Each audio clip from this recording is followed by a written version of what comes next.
Hey, everybody. How's it going? Day after Christmas for Yeah. some folks, holiday seasons for others, season's greetings, naturally speaking. Uh, Safe for you and yours. We are the Heels of Time coming at you live once again. Hey, you can almost say this is our season one finale, right, Derek? Oh, for sure. This is going to be the Hey. last live episode of the year, the last thing we're putting out for the year, in fact. Well, I mean, and again, we'll be back next week, but it's just a new year, so. Just a figure of speech. And next week, we will be going back to our normal stuff of mythology and Wheel of Time and synchronism and hopefully how Robert Jordan wrote the books. Not the TV show because they're going on a little hiatus because episode 8 came out. Full spoiler alert. We're going to hit you up with some book stuff and the series and our thoughts and what we thought of the episode. Most definitely. And I have a curveball for the host. Ah, I have this curveball's spotted. driving me crazy. Yeah, What's I up? know. I know. I'm going to do better to prepare you, though. Nah, it's I'm okay. going to bring this up when we get to it. Okay. But I actually spotted some syncretism in this episode. I think they're building up to something. Hopefully. So no, I'm serious. Like No, I said I, th- hopefully. I think that like an audience, what do we want to see? So my host Theo and myself, his companion Derek here, as always, we are thinking, gosh, we are thinking that there's a layer beneath the story of the Wheel of Time, Right? almost like a multi-layered onion, like an ogre. And we think that if they include at least some of the underlayer in the show, it will enrich it. So I am claiming that I'm seeing some of the stuff, which makes me happy, which makes me think, I think that the showrunner actually does know what he's doing. Whether or not we like it, that's another story altogether. So I will bring it up Yeah. when it's appropriate, but I want to see what you have to say about it because it's subtle, but I think it's there. So without further ado, where do you want to start, my friend? Man, all right. Personally, I thought this was some weak sauce. Weak sauce. All right. I was not. I was looking forward to some epic, crazy junk. I was looking forward to some Trolloc murder, both ways. Mm-hmm. Mm-hmm. For me, it just didn't click. Like there's a lot of stuff that just didn't make sense. Some things that if you read the books, kind of makes sense. Other stuff was just like, what? Mm-hmm. Um, yeah. So for me, this was one of my least favorite episodes. In all honesty, Okay. um, Wow. Would you put it at the very bottom? yeah. Actually, I think I would. Wow. Wow. Wow. Wow. They, I'm not a book purist. I'm a classicist, yes, but I enjoy reading the books. Mm-hmm. I'm not a big oh my god, they changed X, Y, and Z, and this is terrible. I don't care about that. But in terms of storytelling, there's a lot of gaps there, and it's been. I'll be Okay. to be frank, audience. Like I said, Derek is more of the book expert. I am more of the mythology expert. So for me, I was hoping this show was going to be entertainment, cool. Oh yeah, I kind of remember that from the book. Cool. Um, there was a lot of gaps, man. You don't see Matt for 2 episodes, then you show him in Tarvalon. Why? Why would he go back? The Right. dagger's gone. And you're like, well, what does that mean? Well, okay, does that mean he's now a dark friend? That doesn't make sense. If Right. you've read the books, that again, this is all spoiler stuff. So if I'm gonna be frank Mm-hmm. with you, Mm-hmm. just from what I can remember, and Derek can always correct me. Sure, Matt has a dagger connection, even when Yep. it's quote unquote taken away from him. He still has a dagger connection. Cool. Mm-hmm. I was digging that. So if Padden Fane has the dagger and it's far away, why would Matt go to Tarvalon? If that was a sequence issue of ABC and it's really ACB, I don't get it. that you should just reverse the thing. And if Matt was trying to chase it and try to get back to it before Padan Fain we already know from the episode before was in Tarvalon, so of course he's got a little Right. He's got an edge, so to speak. It would make more sense for Matt to be coming out of the gateway or the Waygate, for example. There's Matt showing up out of the Waygate somehow. Right. And maybe that would be the mystery. It's like, how did he do that? But clearly he's following them.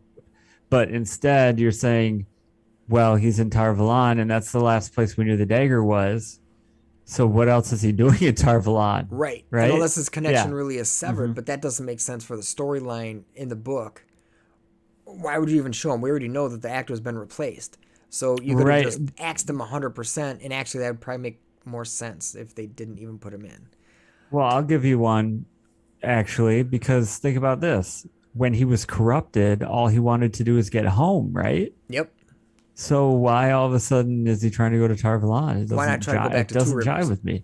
So if anything, go back to Two Rivers, right?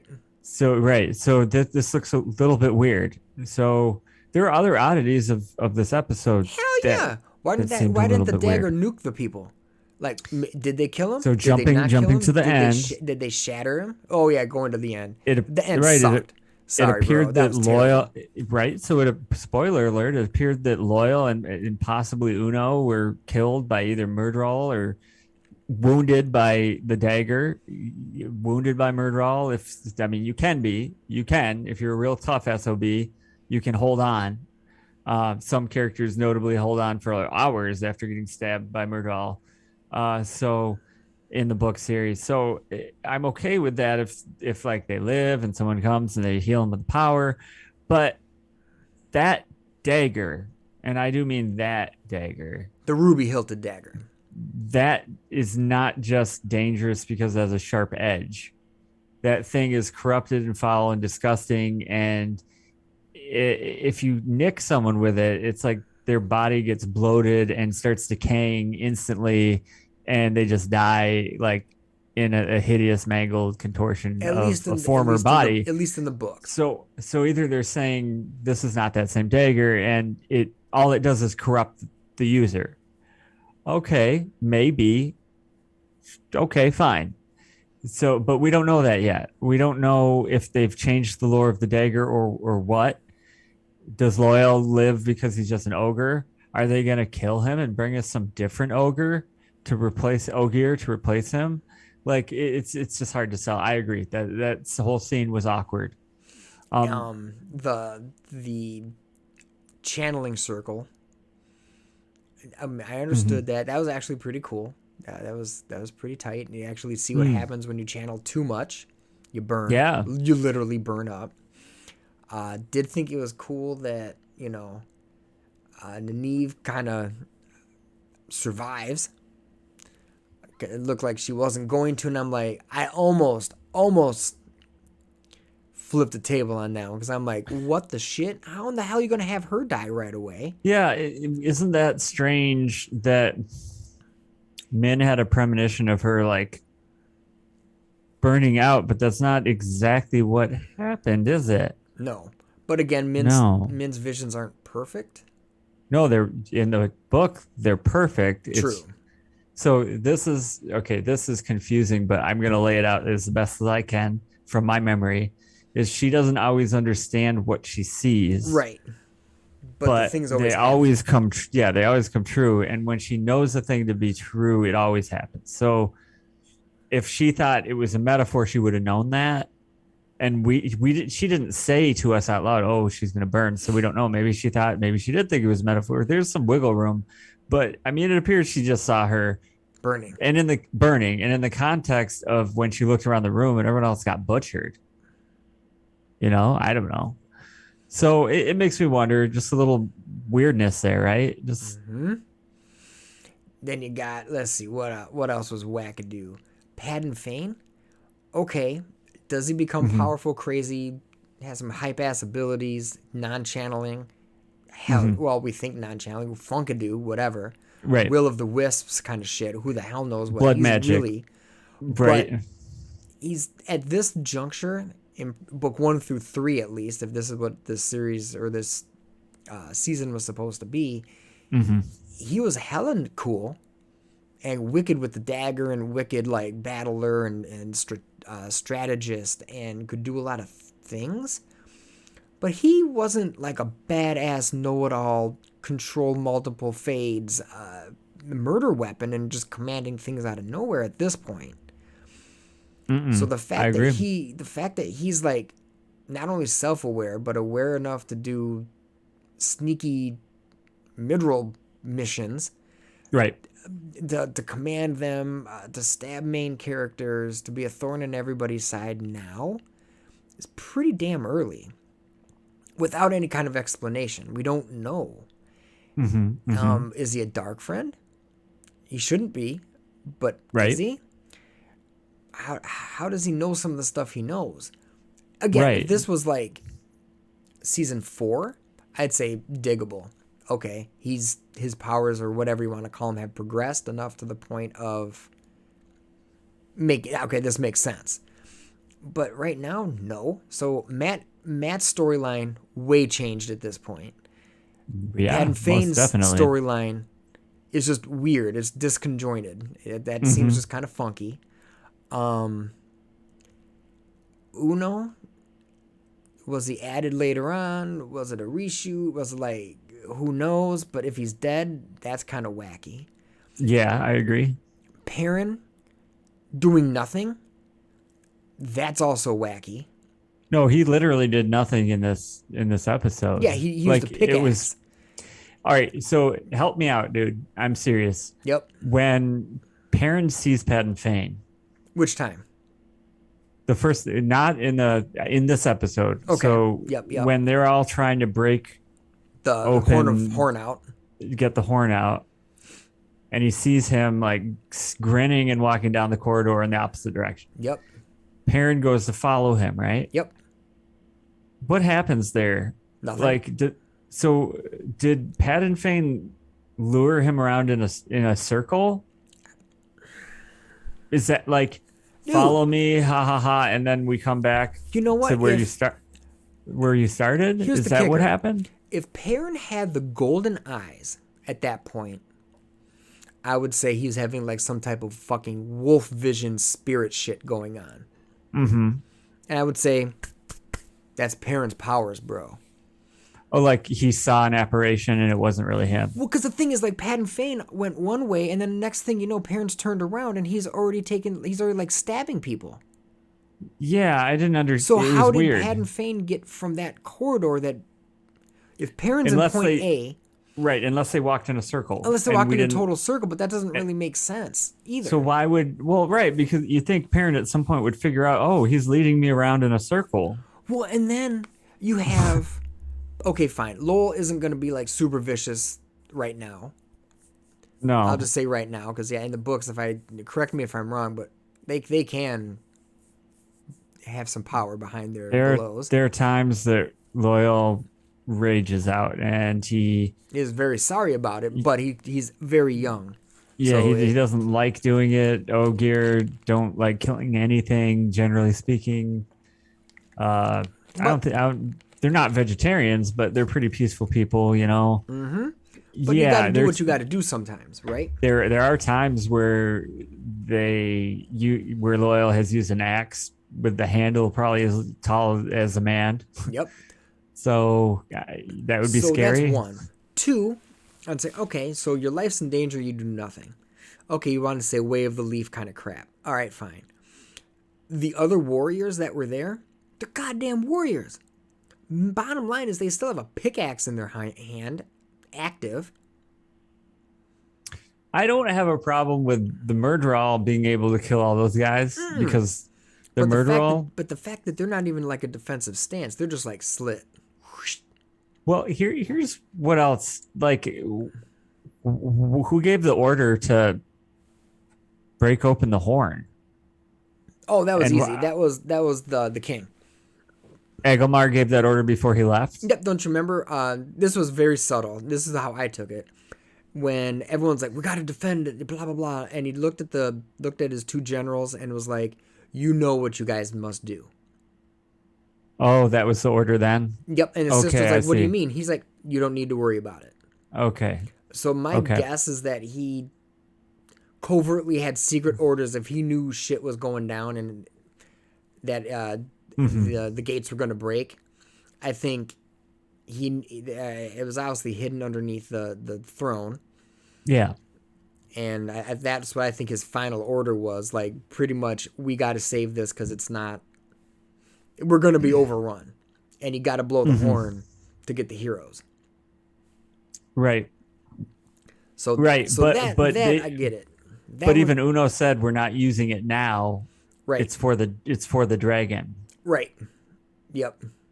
But if it's overrun by the Dark One's friends, as in the Well, that'd be Trollocs no and the good Negro, either, then right. you're not going to be able to get it later anyway. So Right. So you're saying Agelmar gave that order to say spirit it away, just get it out of here. Yep. And because Agelmar, we heard what he thought was going to happen. He's like, the wall's going to, or the fortress is going to fall. Yep. And then they're going to come out, Yep. and then they're going to destroy the town, Yep. and then they're going to destroy all the villages Yep. that they find, And the world will burn. and the world will burn. Yep. So I wonder why he was so strong on that feeling or whatever. But like maybe maybe he talked to men or something. Maybe. But well, even his sister was like, he's like, we will defend this like we always have for generations. And Well, she's like, the- that's true. yeah. But this is like Yeah. at least five times as many that we've ever seen before. And they keep coming. Right. So I think And- he has like the kingly bravado of, come on, soldiers, die well. We're fucked. Yeah. And yeah. then like in his mind, he's like, we're fucked. like a like- Leonidas kind of situation. Yeah. And to be I see. honest, never mind. I had that No, vibe. go for it. Well, man, Go I had for that it. vibe. I'm like, man, you knew these people were coming somehow. That's a perfect, the Hellespont right there. Mm-hmm. That's a hell of a destructive area. Why would you not put a whole bunch of warriors up on those mega cliffs and just bomb away, man? And when I mean bomb, I mean with arrows and shit. But that's one pass. Yeah. Why don't Yeah, I don't understand why it wasn't heavily fortified. So well, I mean, I'm getting all right. nitty gritty. We can- I'm like, this is being like a we war can argue strategist. about because I would even say like, well, they should have probably had the women like on top of that wall. They maybe would have saved the people in the fortress. Right. But also whatever was going on, something funky because they didn't say this, Theo, but how do you feel about this theory? I think that armor, the family armor, as opposed to just the armor he put on, I bet it was made out of Kandahar or some power rot armor. Yep. So that it would have probably been indestructible. Yep. So you got that vibe? Oh hell yeah! There was something special about that because why would you not wear it? And why would he say like my father and grandfather before that weren't And touched? one of them even held off against 1,000 Trollocs with it on. Impossible. Impossible, right? You would have to be. Unless his forefathers could channel. No, I don't think that's what they're talking about. Though. I don't think so either, but I'm just saying, unless they could channel, that'd be the only thing I could think of is how you're gonna survive 1,000 Trollocs with some normal ass shit. But think about it like this: what are the chances that Zero. grandfather and father would both channel? I just said zero. Right. Well, not only that, even if they did, what are the chances they both channel in the same way? Zero. That the channeling, right. So I think that armor is probably indestructible, maybe even the weapons that were adorned with it. And for some reason, he didn't want to wear it.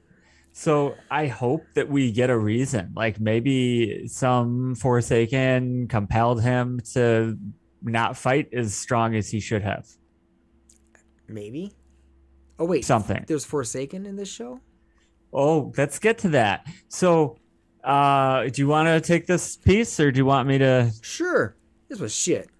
So go for it? where are the Forsaken? Apparently, Forsaken? apparently in Amazon X-Ray, that's where they are.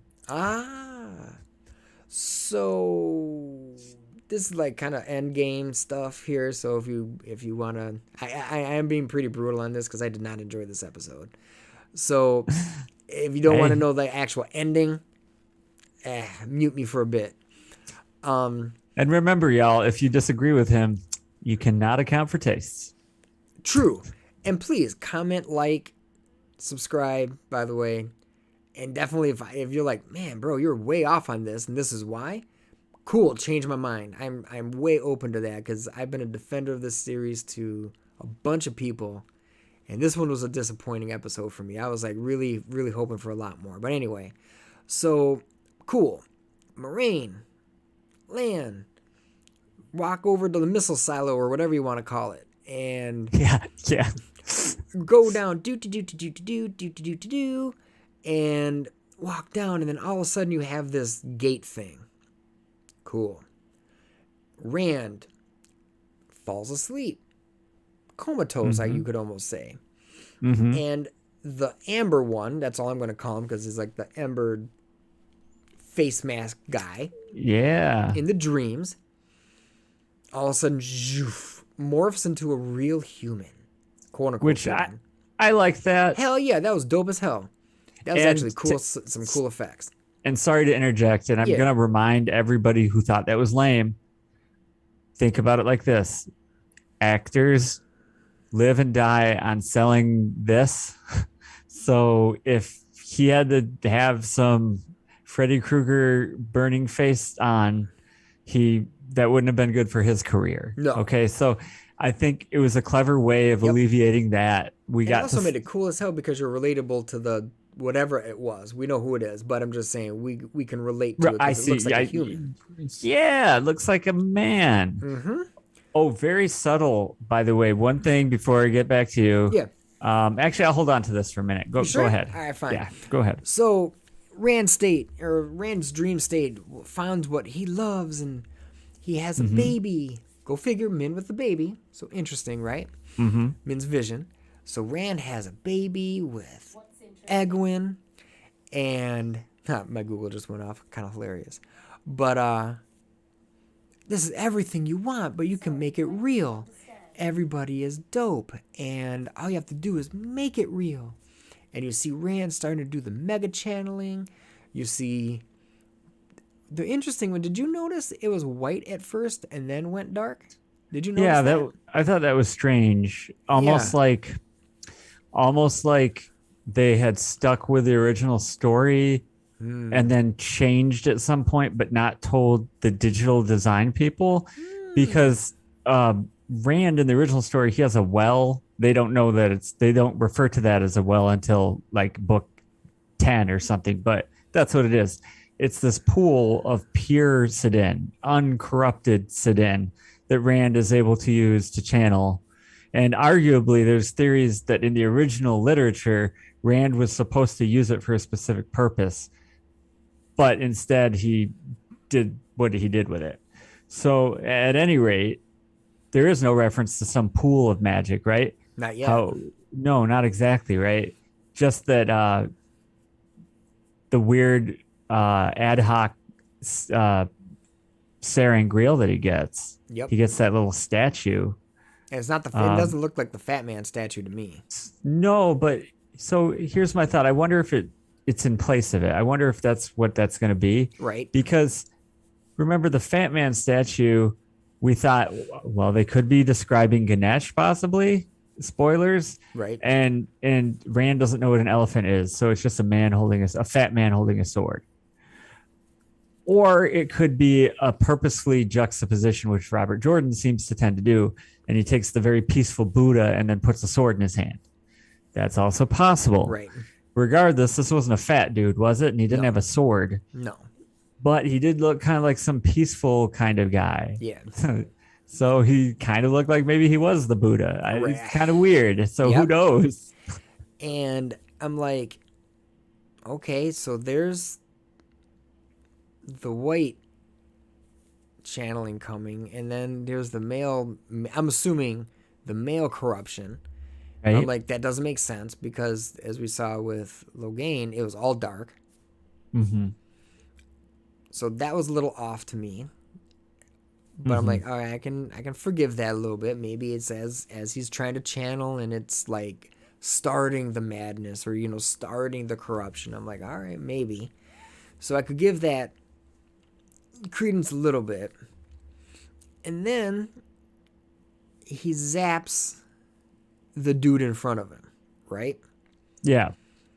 Jumping right to the end. Now, is it permadeath? Who knows? Mhm. Is this the Dark One? No. No, it's Is not. it one of the Forsaken? Yes. Yes. Should it be this particular Forsaken? No. For his first encounter? No. They eliminated how many characters? Well, yes and no. I'm gonna remind you that Green Man, Balsamon. I'm just gonna say Balsamon for now. I haven't ruined anything. right? In the books, Balsamon is the reoccurring Forsaken that he fights Over and over and over. in the first 3 books. Yes. True. But in the mega battle in book 1, isn't the Green Man there? Along with 2 other Forsaken? So you're saying that in addition to fighting Balsamon, there are 2 other minor characters that were completely left out, And the Green Man. and the Green Man was completely left out. And I think the only nod to the Green Man we got was Rand's hand getting covered in that green moss. Yep. That was it. So what did you think of that dream, though? Did you like that dream sequence? With him How having, it started? with like the Egwene and, I mean, and the no. baby? No. I'm sorry. We talked about how he took his face off. But Oh, yeah. remember how that started, how that sequence started with Moraine. Moraine gets stabbed. Oh, yeah. I mean, so I called that Marine's going to die, right? I was figuring she was going Yeah, to die. that's in this what I'm episode. getting at. So I get a half a point, 3/4 of a point. I say 3/4 of a point is fair. So does she get stabbed? Yes. In the dream, yes. Somehow, I'll be honest, man. I thought it was a dream right away. Like, I'm like, nah, it doesn't feel right. Even though you thought she was going to get pieced, which you sold me on that idea, Yep.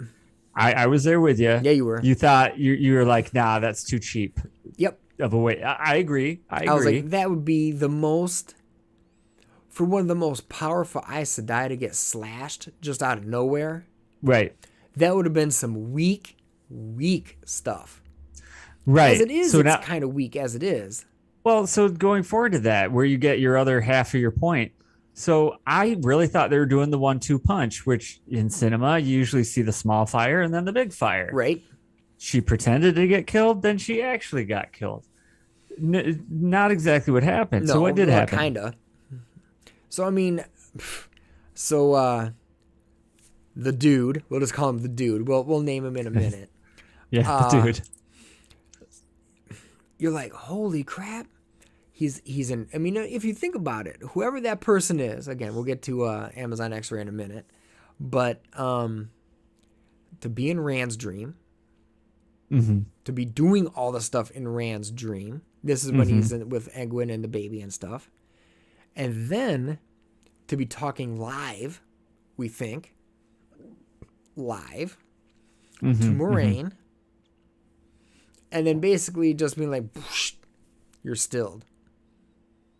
That was some crazy ass power stuff. Like, he did that with ease to one of the most powerful Aes Sedai. Now, mind you, it took what? How many of them to do in the show? In the show, to gentle Logain was like 5, 6? 8 or 9, I think. Actually, Was it 10? Because they said that with Maureen there were 9 of them, I think. So 9. So 9. Oh, minus 1 because 1 died. Yep, so 8. Yeah. So it took 8 with full concentration to gentle Logain. Right. And it took the dude literally a flick of the wrist, and she was done. That was it. She was just Peaced. gone. Yeah.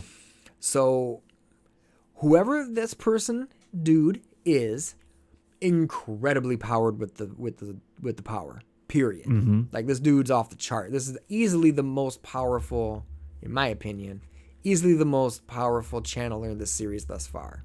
And interesting that they're definitely a channeler channeling the power, right?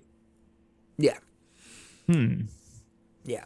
So easily, in my opinion, because he, like I said, he just did that with ease as he was chit-chatting with her. It was like, blah, blah, blah, blah, blah. Oh, yeah, by the way, have fun now. And it was with the quickness. It was like, bzz, all right, you're done. Yeah. There's no concentration. It was more like a joke. Like, Yeah, yeah, you're a fly. You're a Remember, fly. right? Remember with Logain, that took a minute. They're like cha-ching, cha-ching, cha-ching, Yep. zoom, and then the And they were stuff had to and they come were out. and all of these powerful Aes Sedai would surely you can see the They're really consternation in their straining. face. Yeah, yeah, yeah. And he did it like as a joke. Yeah, he's So, like, well, first, did you see how fast he stopped her oh, daggers? he was like, yeah, whatever. It was just nonchalant, Like that was almost. bullet time, you know? Yeah. He was just like, I'm the one. All right. Yep. And just done. So easily the most powerful we've seen thus far. I was thinking he put Rand in the dream state, I'm assuming. Yep. Because Yep. so that's one. Two, then to enter the dream, control the dream, Mm-hmm. be real time. Three, real time with Moraine. Four, super channeling in, live. Yeah. Yeah. That's a lot of concentration. That's a lot of splitting of yourself, so to speak. Oh, And that for was sure. pretty cool. That was the only cool part of the episode. Okay. like the bad guys. I feel you. No, I feel you. No, I feel However, you. the part I don't like is that person was never actually named. He didn't come out On and like the beat show. his chest and like, I'm the Dark One. Or I'm who, Derek? Ishmael. Hey, wait, is he? How do you know that, Derek? Oh, am I using a tinfoil theory that I came up with in my garage? No. I moved the mouse on my PC to reveal Amazon X-Ray, which tells you that this character that they cast is going by the character name Ishmael, not the Dark One. And in the credits, he's, I think, Ishmael / the man Dark One, as in he's a man. They're telling you, everybody. So why don't they say this on the show? So here's where I lost my guess. I really thought that they were going to say, oh, well, why would there be a body? Well, there was no body in this case, so that didn't work. Nope. But no one could have said, well, what would the Dark One need to channel the power for? Like, that'd be something like a man would need. And guess what? This is what's even more infuriating. Other than that straight out telling you, there's a clue in the show that it's a man. In the cold opening, what do we see? We have Lews Therin talking in the old tongue to, I think, Lena, something like That's my that. guess, yep. And she's the original Amerlin, but they call her the Tamerlin seat. So a slight difference. So that's kind of a cool reference as to how we forget facts as time goes by. A little letter fell off. Tamerlin becomes Amerlin. So this is where, Lews Therin is actually pleading to get the female Aes Sedai to help the male Aes Sedai, right? And regardless, true to the form, he loses the argument, and they're like, nah, we'll take our ball and go home. So it's just you. So notice that on his left hand, he had this golden kind of triple ring. It went over 3 fingers, Yep. right? Well, who also has that later on when we see him? None other than the alleged Dark One, right? So we now know that Ishmael, that was their very subtle reference to say, okay, Ishmael won the fight between him and Lews Therin, and that's probably a Sangreal. Yep. A really strong one, probably. That'd be my guess too.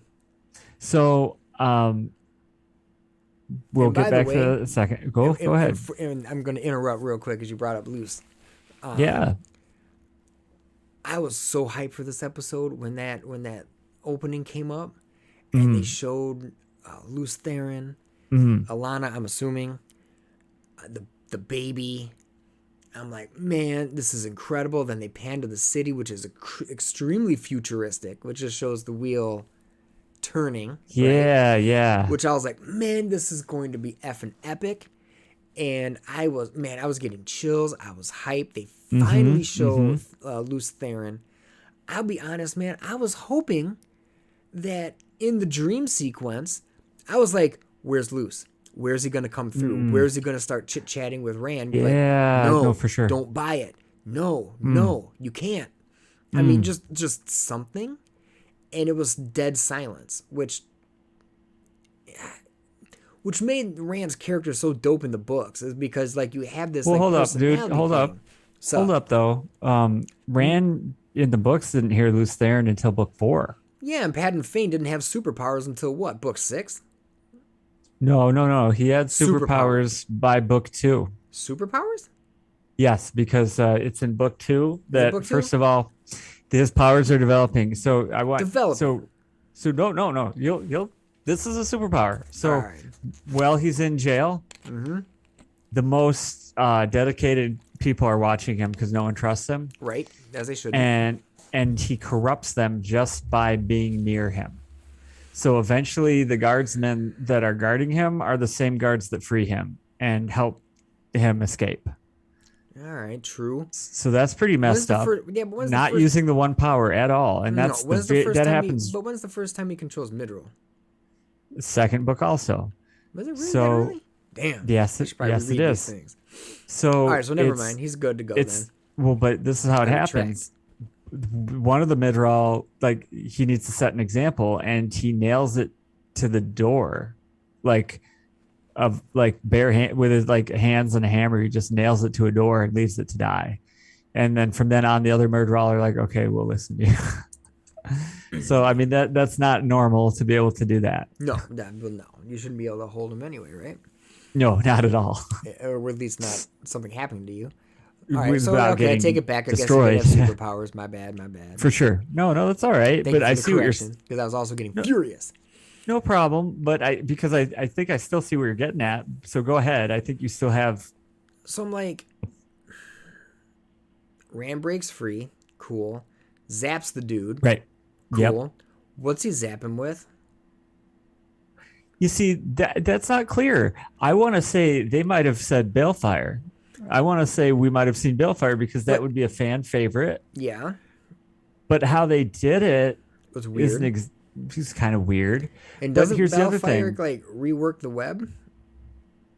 Here's the other thing, and that's why I didn't like if it is Balefire, if that's what they're selling us, then that would have undone anything that Ishmael did. Like Moraine would have been wouldn't fine. stilled. Yeah, she would have gone back to Exactly. normal. So I'm really hoping it's not. And here's the out. In the first book, the first time Rand channels to fight Balzamon, he does a bunch of wacky stuff that he never does the rest of the book. And you can argue that, okay, well, Rand just didn't know what he was doing, so he's just la-di-da, whatever. Or you could say, well, Robert Jordan hadn't fleshed out the magic system yet. Either way, it doesn't matter how you want to argue that. It's just he does some wacky do different things. Like he's like using pure light, he says, and stuff. And it's like, well, that's not exactly how Sidin works. Sidin is itself isn't like quote unquote good. It's neutral, you know. So it does what you want it to do, like, It's not the other way Force, around. Luke. Yeah, you can use it either way. So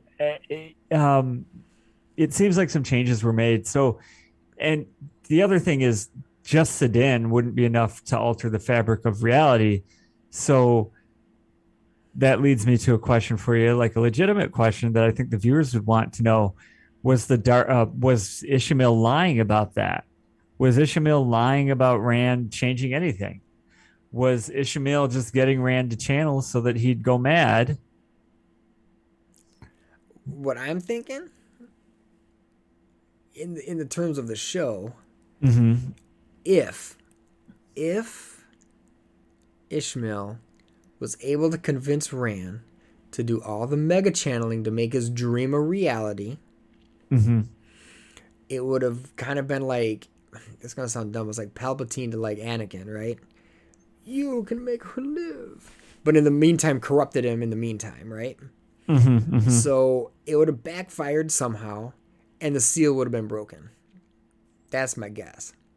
Because he would have channeled enough, and like the next step would be channel to this point. Well, Right. let's say reality, Egwin was, let's say, Moraine in real life, and the baby was the seal, and you must channel on the baby to make the baby real. And he's like, Okay, "Must make the actually, baby I think real." I think you're Kabam! right. No, I think that's right, and that really clicks. So he thinks he's making some baby real, but in reality, he was breaking the seal. Right. Okay, I like that. I mean, so that's just for me thinking maybe as a metaphorical thing. And then Rand's like, see. well, this is stupid. Well- this is definitely not what she wants. And I'm too Well, much that of a dude, a cool No, that dude to totally be makes like, sense though, because think about the channeling he was doing when he redirects it into Ishmael. What does it still end up doing? It still cracks that seal. yeah. So if you had channeled it straight down, like he was in the quote dream channeling Did straight they channel? down, Did it? To me, it looked like it actually strengthened it. Did it look like it was breaking to you? I thought the I chains see what got you mean. reset.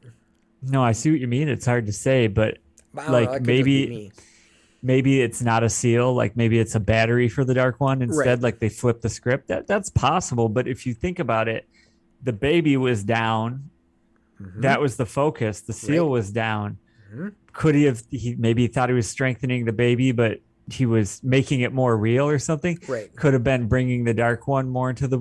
Yeah, I get it. Right. My theory is though, I think Ishmael, we got the nihilistic Ishmael, like which Ishmael eventually gets nihilistic, and he doesn't give a shit. He's Right. like, he wants the dark one. So the dark one lies to Ishmael and says that when I break out, I'm gonna make all of reality just cease to exist. Everything will just be done, like gone, done, no wheel, nothing. So Ishmael's like, oh, for real? Because he doesn't. He Ishmael comes closest to breaking the fourth wall of any character in the series. Like, what do I mean by that? I mean, like Deadpool will talk to the readers, right? So Ishmael within the series discovers that he's basically a character, not in a book, but he realizes that how the wheel is spun out over and over and over again. He's literally just going through the motions. He has no control over his own destiny. That makes him go crazy and he just wants it all to be done with. So I'm going to say maybe I'm going to give him the benefit of the doubt on this point that this Ishmael was letting Rand kill him. Like, sure, he was as strong as you say he was. Yep. He could have just swatted Rand away like a fly, but he had that grin on his face when he was fading away. So you can say maybe, oh, maybe he didn't really die. Maybe even that was a trick. I think that he got pieced out. And this is why. And it's a low blow, but I'm going to take it. It got leaked that there may be 8 Forsaken instead of 13. Well, if there are 8 seasons, wouldn't that just be nice and clean to have one Forsaken get knocked off every season kind of thing?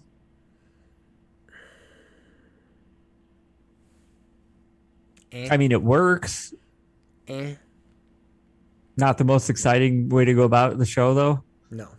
No. Because to be honest, that'd be extremely repetitive. Why don't we just do Flash and a Flashpoint and another Flashpoint and another Flashpoint? Oh, okay. I see what you mean. Okay, So, if they always have the big baddie being a Forsaken at the end, it gets I'll be honest, man, that'd be boring. you're waiting for it and whatever. So, okay. So, where's the backstory? Where's the epicness? There was no. I mean, see. even if this was the nihilistic Balsamon, yeah. Ishmael, whatever. Where's the build up? I mean, No, I agree. It was the power that he was showing was so badassery. Just have him be nuked by a rookie and that wasn't even like a nuke of a rookie. That was like some powerful shit that Rand did for his like 3rd time channeling ever. Right. 1st time ever into a Sangreal because he didn't even know what to do. And yes, Moraine did say when your life is on the line, you're going to know what to do because that's how it works. Dig it. Mm-hmm. His life was kind of on the line because she had the dagger to his throat. She was going to slit his throat. Right. And we knew from earlier he didn't believe Ishmael at all. He said, I don't believe a word he says. Right. So I dig it that it could be the nihilistic one. Makes sense. It makes sense with the wicked smile. Makes sense why they would just nuke him. But considering he was such an intricate character throughout the series, to have him literally he was in the show. It's like what 5 minutes total, like screen time, including like all 8 episodes. Matt had more screen time than that dude. Right. So to have right. like no, one I of the agree. most, I mean, granted, if they did actually kill off Loyal, that is also a big character that was with them for a long ass time. Right. throughout the series. So if they're going like Game of Thrones style and just killing people off, I guess. But I don't know. It doesn't. Well, I'm going to remind you that even if Moradin is dead, that doesn't mean, I mean, even if, I messed up, even if Balzaman is dead, that doesn't mean we won't see Moradin later. True. And good point. You know, there's no reason if they're going to make changes. I think actually one of the most anxiety rotten changes in a good way to keep us on our toes would be to just have the Forsaken keep coming back, and you never know, like, oh, we nuked them this week, oh shoot, they're back next week. I think that would be fine. That's just my opinion. It would be like, how come this Forsaken has not come back yet? Are we going to see them? Will they never show up? Maybe it'll just be a different way of resolving them. In the book, they slowly come up to the conclusion that, okay, when we kill them with balefire, they don't come back. Right. They're actually killed from the wheel. Right. Or removed. Technically they do come back, but not until like the next series. They can't come back until the next. Right. Yeah. So, and then one other changes. Thing yes, sir. Where is Tom? Where is Tom? He was gone in the series at this point, but I see no like that would be one thing I would have changed. I would have had Tom come back sooner. Technically he hasn't been back at all. No, in the book series he's gone. No, I'm sorry, I meant in the TV series. Yeah, once that episode's like, peace out, y'all. That's been it. We haven't even seen like a little cameo of a flicker of him since. No, I agree with you, and that's fine for the book, but that's something I would have changed for the show. Is what I was trying to say, because I'm pretty sure in the book he's gone until either he's gone for a while. Book 3 he doesn't come back, so I don't think he's in book 2 at all. Mm-hmm. So I mean that's cool, but if you've already changed all this stuff for the show and even like really the introduction of the character itself, why don't you take that one step further? And if you're accelerating and deaccelerating other storylines, couldn't you accelerate that a little bit? I agree. So what's weird is we're in this weird position where Perrin is going to go after the Horn of Valir? He didn't have anything to do with that story. No. Well, wait. I mean, not really. Was he there? He was Rand. Okay, this is what it was. It was Rand. Well, there were characters missing. It was Rand, Huron, and Selene were in that altar world place, that weird other elderly world place. And I think it was Perrin and Mat were together. Mm-hmm. Yeah, Perrin and Mat were together a lot. But it's not like he was like the main guy that led that. And now it's going to be like, well, Rand said he pieced out. So, yeah, they've changed quite a bit. So before we close, I want to back up a little bit. And I want to point out, pardon me, a couple pieces of syncretism that I think I saw. Yeah, go for it, man. That'd be cool. And go for it. I really, if I can remember both of them. Well, I'll go with the one that for sure is on my mind. So Nynaeve, okay. Mm-hmm. I really think that Nynaeve is being paralleled to be the celestial Venus, as in like a deity, and like in a way, okay, how the show is doing that. And one of the lines that fits with that anyway, supporting evidence, not proof, is simply that, well, Venus you see before the sun rises, because of its relation. So Mercury and Venus are both planets that you may see either before the sun rises or shortly after the sun sets. So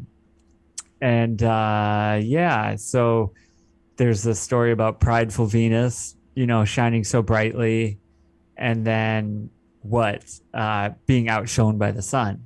Mm-hmm. Well, Nynaeve, by land, he says to Nynaeve that you are as beautiful as the sunrise. So that fits in perfectly. And then remember earlier in the series, Logain witnesses the results of her channeling, and he says she's as bright as the sun or something like that. Mm-hmm. So Sunburst. yeah, so I think they are paralleling her to being some kind of not one version of Venus, but maybe pulling from multiple mythologies of the version of prideful Venus. And speaking of that, the other syncretism, which I just remembered, thank goodness, because I told you I had two, is in the cold opening when they're talking about Lews Therin. He's being referred to as being so prideful. And who do we have in mythology, or if you want to say modern religiosity, or however you want to say that, being too prideful and running some kind of rebellion and recruiting a bunch of people into it, but ultimately failing, right? That's not, I'm going to be careful, and you can argue me, people, look this up yourself. That's a reference to Lucifer, not Satan. Two different people. Lucifer being the king of Babylon, and the reference is him being so prideful he thought he was going to be a god. But what happened? The sun rises, and Venus disappears, and the sun shines. So we have a reference, I think, to Lews Therin being akin to that prideful Lucifer or the prideful Venus in the past age. And now here we have Nynaeve being kind of a Venus character full of pride. So we did hear that, it's not just Rand, it's like there are 5 kind of dragons. So what do you think? Am I seeing things that aren't there, or do you think maybe they're... I definitely like the loose, because I always thought Lucifer, that I thought that was a kind of a play on words anyway. Absolutely. So yeah, that does make sense, because he was warned time after time. Mm-hmm. You can't do it. You need help. Oh man, I'm gonna do it anyway. Yep. And then what happens? Not good things go down. So I mean, you could call him, like, there's a lot of mythological theories that you go. I mean, when you have hubris, what always happens to you? That's always your downfall. Yeah, it doesn't like matter Icarus. what character you are. It doesn't even matter if you're a demigod or something. Yeah. When you go up against something and you're so prideful, it tends to, I mean, it's also like an Aesop fable, right? Don't be so prideful that it gets in your way. Both of those characters, and you're going to laugh at me, man. Remember, I have, and you please correct me if I'm wrong. We have not seen a gender swap yet, right? You see, that's the thing.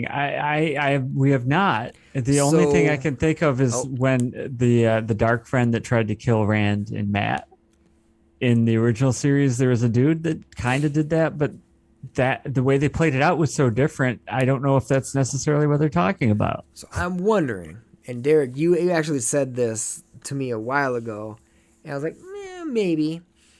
And you just clicked something for me, right? Yeah, go for it. So you said that Luce was pretty prideful. Yeah. In the show. Yeah. Pretty boastful. Yeah. Pretty like, I can do these things, right? Oh, no doubt. Remember the last thing he said? I'm making the world safer for you, kid. Like, he had no doubt in his mind that he was going to win. So Nynaeve isn't quite like that.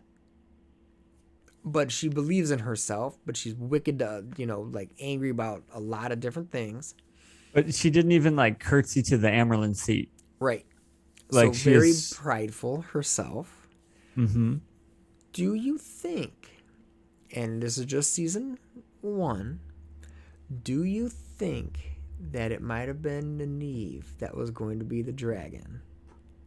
Yeah. And they were going to make parallels between Luce and her, and it was going to be her name, the dragon. Because you had that theory before, and I was like, no, man, it's going to be Rand. Yeah. And I wonder if there were too many people that were saying, you know what, it better be Rand. It better be Rand. And Amazon's like, shoot, I don't think they're really ready to have somebody other than Rand be the dragon, so let's flip the script right at the end. Well, I think there's some truth to that. There's rumors that they were reshooting that they did that Reshots they did for. reshoots or Yeah. whatever the past tense of that is. There are rumors of that. Now in the show, they even suggest that they're nodding to that rumor when they say, "Oh, you're not. I didn't expect it to be you." And Rand says to Moraine, "You thought it was going to be Egwene." So is Rand really speaking to the audience there? And does that mean it really was going to be Egwene? No, that means it could have been Nynaeve. Like they wouldn't have had to say really who it would have been if it was going to be anyone other than Rand. That's the weird thing. So yeah, I see what you mean. Like they could have been building up like a prideful. Mm-hmm. Maybe And then that's possible. And then her story would be shifted. what her arc would be being humbled, right? Yep.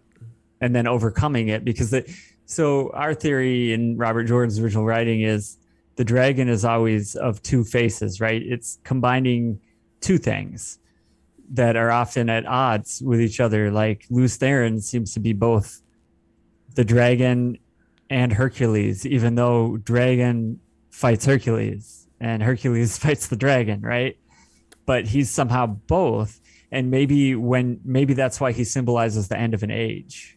Also, Because like got it's the yin and yang always in conflict with each other, always cycling back and forth. exactly. So when the yin and the yang is in one person, that's the dragon. That's when it's all over. So what would we see? We would have seen Nynaeve, and this is just crazy theory land stuff. Yeah, But this isn't. Yeah. we would have seen Nynaeve being prideful Venus, but then also being the sun somehow. So she would have done something that just when you thought she was fading out, she would have blossomed yet again. Which she kind of Like, did when she looked like she burned out and then came back to life. and she kind of did there. She did kind of. That's a good point. It's like she survived getting too close to the sun. It's like a Lazarus moment. Yeah, no, I like that. So yeah, there's totally evidence there that the clues were pointing to Nynaeve all along. I agree. They would have had to explain why she was older than they thought. Channeling early. Like mega early. Like she would have been like, "Oh, I was channeling at 13 and that's the youngest anyone ever has, and I started slowing when I was 16." Which also bends to the theory of why she couldn't hear the wind anymore. When did that happen? I think it was the last episode when Okay. like the Trollocs were coming. Like But right Egwene before. Egwene could hear it though, and she Yep. said she heard okay. And the Okay. wind sounds really bad. She's Yeah, like, it's she's odd. like- I can't hear it anymore. Oh, for real? Okay. I'll So have to that'd check that out. be a humbling moment Oh, I see what you mean though. Yeah. because she'd always had depended on it. But obviously Yeah. she still came out in full force when she was in the circle. Just saying. Oh yeah. And if she Yeah. was quote unquote tainted by the dragon power, if you want to call it the dragon power, whatever, her powers Well, would have shifted a little bit. Well, and dude, here's something funnier. This is going out there, but let's go on the deep end. How many of them were there in that circle? 5, I think. Are you 6. aware? Are you aware that in astronomical whatever stuff, that it's the pentagram is the symbol for Venus? Mm-hmm. That's the 5-pointed 5-pointed star. Oh, okay, interesting. Just saying, dude. Also, you could say a hand because hands have 5 digits typically. Okay. Yeah. So, interesting. Yeah. So Not they saying that could that's then an audience. We're not saying that yes, that's where it was going to be, and there was like No, outrage. no, and no, that's- no. We have no clue. There's no We don't know. reshoots. But So just if this we're episode right- was to me so disjointed that I'm trying to fill in was some weird. gaps that would make more sense for me.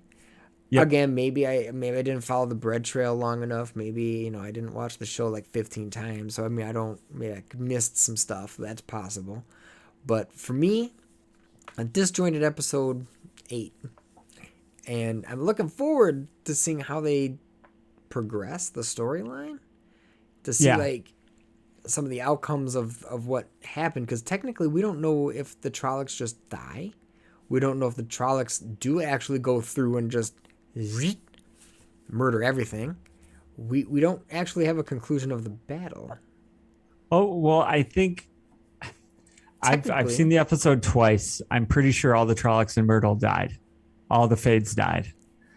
I think they're done because if you think about what was going on Well, I when know the storm stuff, and they were zapping things, right, but at the gate, they were flying into the gate, and they got through, and the king got stabbed, right?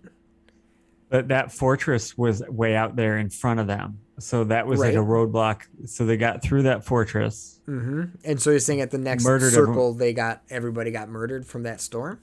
Yeah, and it was more than a storm. Well, it was like whatever you want to call it, the lightning. She did a wave of lightning, yeah, and that nuked like almost everything. And then all the lightning bolts finished it, and it must have because Nynaeve says it's over. Stop, like knock it off. We're done. Okay, good point. Good point. So maybe it was over with. Yeah. See, I was taking that as it's over because everybody was burning out and dying. That you don't need to take anymore because it's over. You need to stop it. Like this circle is over. Well, I get that, but if that was the case, then the Trollocs would have been coming towards them and nuking them. True. And I think she had accidentally. She's never had that much power before, so I think she had tried something new that she had never tried that she always wanted to before, and it was this auto lightning ball of death kind of thing that she came up with because it was on auto. If you notice, like the Trollocs were coming up, and it was just like auto fire, do. Yep. So she did something really cool and great, but burned everybody out in the meantime. Burned everyone out in the meantime, including herself. And the not a big gripe. That's fine. I kind of liked it because if you think about it, it kind of matched up with Maureen's story about Manithrin and how the queen, after the king of Manithrin died, the queen came out and did something kind of similar. And then burned herself. But there wasn't enough power. What they did do well, now the book people will gripe that when you're in a circle, you're not supposed to be able to burn out because it buffers you. Yep. I like that they changed this. It makes the stakes are higher now. Well, I also look at it too as there was not a single Aes Sedai there. Right, but I guess in the books it's not supposed to matter. But I see what you're saying. Like maybe they didn't link properly. That's true. Yeah, no. You have a good point. These are like wilder people, except for the one that kind of got a little bit, and so like you don't even have enough power to be Aes Sedai piece. Right, exactly. But I do like that. Everyone got jolted when they joined the circle, but when Nynaeve joined, she jolted her. Yeah, that was pretty funny. So, there's some moments. Yeah. But I agree. I really love this whole series. I'm glad it's here. I only think it adds to the books. I don't think it takes away. I think if anyone is a purist out there, stick with the books. The show will never change the text that's already in the books. Yep. It's always going to be there for you. That being said, I really did think this episode was incoherent just from a cinematography point of view. Correct. I didn't understand the main plot. I didn't see it. There was no Rand winning. There was no the king is the land and the land is the king kind of vibe going on. Like when Rand beat Ishmael, that's not when the army won. And remember, Egwene was even saying, did Rand fail because the armies are coming? So it's like they did that on purpose. They're trying to untie Rand from being super main character. They're walking a fine line, though, because it seems like if the rumors are true and rewrites were done and reshoots were done, then Rand is elevated because he's the dragon again, like he is in the books. And we don't know. Maybe that's always how they intended it. It's just rumors. But him saying, well, I'm going off now. What? Where are you going? We've barely seen you do anything. We finally got to see Rand get out of the corner and do something. And now he's going to be... That kind of makes it seem like we're not going to see him much in season 2. You see what I mean? Yep. Like, why would he say, I'm going to be gone now? And then we'll see him. That's kind of confusing. So, I don't know. I feel like they're setting it up to be more... Nynaeve is going to the tower. Egwene's going to go to the tower. Maybe we're going to see more of that. And that's going to bring us to the end of the show with the one thing that we agreed on that we like to see, which was the quote unquote after credits Yeah. scene, even That though was it was good before shit. the credits. So what happens there? Man, there's some boat folk Yeah. that come out. Actually, technically, you see a kid on the beach. She's Yep. like, do, what the hell? Kind of interesting because she's maybe like 6, no parents Yeah, around, but just whatever. some little kid by herself. Shame Yep. on her parents. Right. And then all of a sudden it zooms to a ship. You're like, okay, cool. Pans out a little bit. Holy crap, there's a lot of ships. I already knew what this was going down. I was like, yeah. Yeah. And then you see the people come out. You see some chained people. And then big ass tsunami. So, I mean, it's the Ciantian with their Domini. And I'm like, Yep. oh, hell yes. We were wondering if they were just going to eliminate it. Right. Just eliminate that whole race, so to speak. Because that's going to be an expensive undertaking visually. Yes. I mean, you can already see they put a lot of work into the sets for the boats. Yeah. So, that got me real hype. I mean, Yeah. again, for me, and an ending for me, love the series. I don't mind some of the changes. Like I said, I've read the books like once, so I'm not like, oh my god, I know this detail perfectly. I got books mixed up. You guys hear this all the time from me. I always get corrected by Derek. Anyway, and like subtle points that I'm like, this is bullshit. He's like, well, it kind of happened like that. Oh crap! All right, I forgot. Whatever. So I don't mind changes. I look at it I from a agree, pure for the most entertainment part. perspective. Mm-hmm. But yeah, this was not the best written episode, and I don't know why, because it had all of the build up to be friggin' unbelievable to set up for season 2, and it still does, but it leaves, and yeah, maybe it's because there's a lot of questions that are open ended that didn't happen in the storyline. Mm-hmm. Whatever, it'll be a wait and see, but I always like, whenever I see a trilogy, I always say the first movie is usually good, second movie is kind of average, but the second movie is always dependent on the third movie.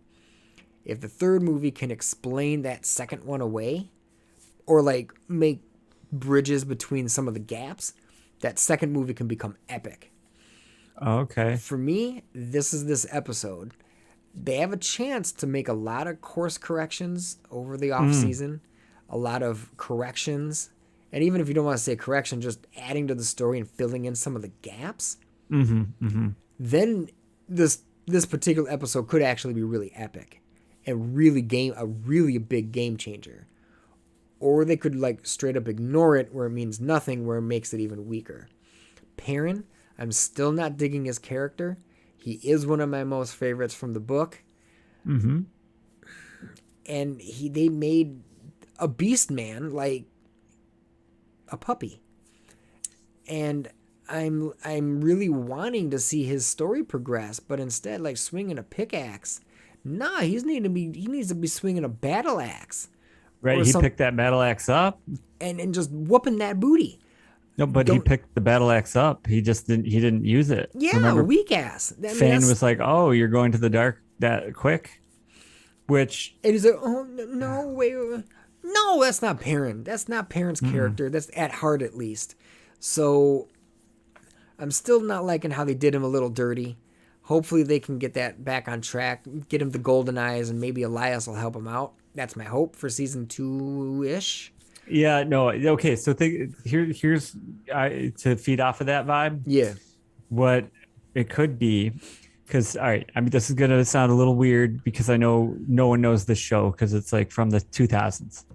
But Jim Henson Studios produced this super high budget sci-fi show called Farscape in the 2000s. When I saw the Ciantian at the end of this episode, I got mad Farscape vibes. And I'm like, you know what they could really do? So in Farscape, you have this astronaut that gets sucked in a wormhole and somebody's on the other side of the galaxy and there are all these aliens and he's just thrust into this whole new world that he doesn't understand and he has to navigate. Meanwhile, in the back of his head, of course, he's trying to get home, like an Odysseus kind of situation, right? Mm-hmm. The thing is, I see in Wheel of Time a great opportunity to like take Country Bumpkin Rand and just put him in these different scenarios, like all these people, like he doesn't, they're totally different each time he meets these people, you know? I kind of could see like, okay, like underline with a fine point. I said I have to use their hands to channel. Okay, the Shanshan have to use words to channel. Right. Like they're more like Harry Potter wizards. So it's like we get that kind of experience, you know. And these people channel in this way that you don't know they're channeling, and they're like Jedi. You know, I'm just saying, like it's almost limitless how you want to interpret the text. True. So they have opportunity here. I got that vibe. I would love to see vastly like, and if they're going to do that though, then let's see, we can see Shinar, which maybe they're combining that with Shanshan because of these tattoos and the mouth coverings seem really brutal. That the way that they have the Adam now, instead of a leash and collar, it's that Bane mouth covering. So I thought that was sweet. And obviously that's so they can't talk, because apparently that's how they channel. So I'm really hyped for the Shanshan. And I'm hoping that they'll be able to deliver for the purists, maybe, like you were saying, not to say back on track, but more to jive more with the original source material, maybe, but still trying to keep it modern. I don't know. We'll see. Interesting that they said the horn is for the dragon. So yeah. What does that makes mean? It seem like, well, maybe we're going to see is maybe Rand is going to try to get away, and maybe he's going to find himself confounded with this Padan Fain, and they're going to finally come to terms with each other. Because in the books, the Padan Fain just hates Rand, like with a deep passion. We might not see that, though. Padan Fain in this iteration, like you said, he seems to know all kinds of things that rightly he shouldn't quite be privy to at this point. Even if he had powers at this point, I think that's what you're really getting to earlier, is that he has too much information. Yeah. Yeah. So, and then last thing, I won't last. Go for it, man. We hit up Rand, abandoning everybody. Yep. Edwin and Nynaeve, where I'm assuming they're going to the White Tower. White Tower, I would agree. You have Lan, who obviously... what's he going to do now? His bond is jacked, so probably going to go with Nynaeve. Makes sense, because... They do that. At least back to the White Tower. Right. With Moiraine. With Moiraine to be like, is there anything we can do? No. So she's just chill. Okay. Yep. Mm-hmm. Then Lowell hopefully isn't dead, but we'll see. Perrin. God, I really hope they hook him up with some Elias shit just to make him a little better. Oh, dude, my theory is they're going to lean in deep to the implications of the literature, and he's going to be the full-blown Wolf King. I hope so. That'd be dope. No, I'm like straight up. They will call him that. The wild card out of all of this, Mat. Now, yes, I know. No pun intended. Wild card. Right. And yeah, right. And obviously, we hadn't seen him in 2 episodes. That's probably when they did all the actor shifting and what have you. How are they going to progress his character? Because they haven't. It just. I don't. This is what I want them to do. Ignore that last. Foxes. No, just ignore that last scene. Yep. And the next time we see Mat, he'll be inexplicably wealthy. Like, he'll have finer clothes. He'll have all this money. That'd be dope. And then they'll be like, "What are you doing?" He's like, "Not now. I'll talk to you later. I have a game to get to." And then he'll be gambling. Yep. And somehow they make the dice in his head come to life or something. Yeah, maybe. Yeah. Somehow. I hope they get to the snakes and foxes, man. You gotta have that. That you see, that's the most important thing to me, is the snakes and foxes, and how that has to do with Mat, and how important that is to the series. Otherwise, to the series. It's not just Mat's story arc. You're right. They give information to Rand that Rand is able to use to do crazy Herculean tasks. Yeah, exactly. So you have to have. I mean, in my mind, I don't know how you change that and keep the source material relevant. Well, unless you scrap it and do something totally nuts, which is cool too. So here's what I think is going on. I think that platform Rand was on was one of the seals to the Dark One's prison, like the actual Dark One. I think they're going to be 8 of them instead of 7. I think more or less one's going to break per season, but then there'll be random seasons where one doesn't break, so that in the last season we'll end up with 3 or something like that, so that Rand can destroy them all at once or whatever. Or maybe there'll be a location with 3. Who knows? But they seem to be fixed in the ground and big. So Yeah. either they're all like that, or the seals are all going to be different kind of things, and it's going to be more like a Horcrux situation. You see what I mean? Mm-hmm. So they could do it that way too. I'm fine with that, but they need to explain that hardcore. Like all they did was say, "Oh, this was some indestructible stuff," or maybe Rand, but they don't even say like maybe Rand got tricked. All they say is, "Well, it's just started. I think this was the first battle, not the last." Which that was a great line. I'll be honest, that was a great line. This wasn't the last battle. I think it was the first. Yep. That immediately is telling us, that's informing us, Moraine was lied to straight up. Like whether or not, like you said, Shanshan maybe didn't know she was lying. Like she got past a lie and she believed it, so she passed it on. But straight up in this show, I think it's interesting that the prophecy that they thought they knew was a complete lie. Yep. So that's an interesting direction. That means they can really kind of take the show anywhere. I want to see more Aes Sedai. And my last 2 cents, dude, I want to see Leandrin on the Amyrlin seat. Yeah. Leandrin for Amyrlin 2022.